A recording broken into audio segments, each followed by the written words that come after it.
അല്ലാഹുവിന്റെ റസൂൽ പറയുന്നു, വല്ലഹറത്തിൽ അസ്വാത്ത് ഫിൽ മസാജിദ്, സകല പള്ളികളിലും തർക്കം തുടങ്ങി വെക്കുമെന്ന് അഷ്റഫുൽ ഖൽഖ് മുഹമ്മദുർ റസൂലുള്ളാഹ്. പ്രാദേശിക തലം മുതൽ അന്താരാഷ്ട്ര തലം വരെ പള്ളിയിലൊക്കെ കുഴപ്പമാണ്. ഗ്രൂപ്പ് മുതൽ, ചേരി മുതൽ, രാഷ്ട്രീയം മുതൽ, അതേ വർഗീയത മുതൽ, ഭീകരവാദം മുതൽ നമ്മുടെ പള്ളികളൊക്കെ ഭീഷണിയുടെ നേരിലാണ്.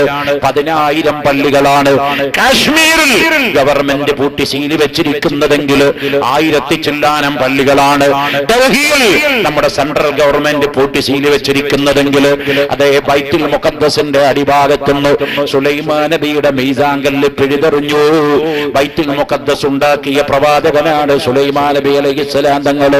ആ പള്ളിയുടെ നായകനായ സുലൈമാൻ നബിയുടെ മീസാങ്കല്ല് അവിടുന്ന് പിഴുതെറിഞ്ഞ യഹൂദികള്, യൂസുഫ് നബിയുടെ ഖബർ അവിടുന്ന് തട്ടി നിരപ്പാക്കിയ യഹൂദികള് മുസ്ലിമീങ്ങളെ നിസ്കരിക്കുന്ന സ്ഥലം മുഴുവൻ ബുൾഡോസർ കൊണ്ടുവന്ന് മാന്തിക്കളഞ്ഞു.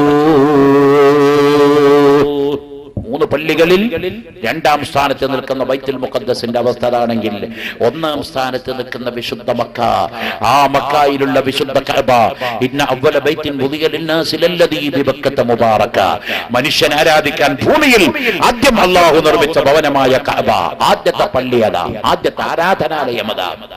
ആ കഅബയുടെ മൂലയിലിരിക്കുന്ന ഹജറുൽ അസ്വദ് എന്ന് പറയുന്ന കല്ലിനെ പറ്റി ബോംബെയിൽ നിന്ന് പ്രസിദ്ധീകരിക്കുന്ന ഒരു ഉറുദു പത്രം എഴുതുകയുണ്ടായി.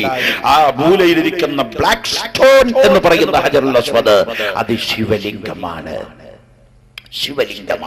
അതുകൊണ്ട് ആ അത്യാകർഷണ ശക്തിയുള്ള ശിവലിംഗം അവിടുന്ന് എടുത്തുകൊണ്ടുവരാത്ത കാലം വരെ നമുക്ക് വിശ്രമമില്ല എന്ന് പറഞ്ഞുകൊണ്ട് ലേഖനം വന്ന ഈ കാലത്ത് വിശുദ്ധ കഅബയും ഹജറുൽ അസ്വദും വരെ ഭീഷണിയുടെ നേരിലാണ്.